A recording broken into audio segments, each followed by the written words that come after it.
नमस्कार मित्रांनो, महाराष्ट्र लोकसेवा आयोगाचं आजचं महत्त्वाचे असे 3 अपडेट्स आम्ही घेऊन आलेलो आहोत. ते कोणते अपडेट्स आहेत, काय आहेत याबद्दलची संपूर्ण माहिती आपण पुढे पाहणार आहोत.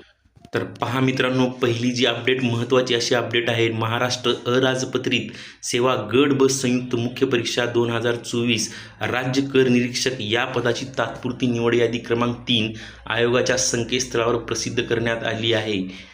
ही झाली पहिली महत्त्वाची अपडेट. दुसरी अपडेट आहे, महाराष्ट्र अराजपत्रित सेवा गट ब संयुक्त मुख्य परीक्षा 2024 सहाय्यक कक्षा अधिकारी तात्पुरती निवड यादी क्रमांक 3 आयोगाच्या संकेतस्थळावर प्रसिद्ध करण्यात आली आहे. पुढची तिसरी जी अपडेट आहे ती महाराष्ट्र अराजपत्रित सेवा गट ब संयुक्त मुख्य परीक्षा 2024 सहाय्यक कक्ष अधिकारी आणि राज्य कर निरीक्षक प्रसिद्धीपत्रक आयोगाच्या संकेतस्थळावर प्रसिद्ध करण्यात आले आहे. अशाच नवनवीन MPSCच्या अपडेटसाठी आणि माहितीसाठी आमच्या अनएज्युकेशन चॅनलला लाईक, सबस्क्राईब करायला विसरू नका. थँक्यू, धन्यवाद.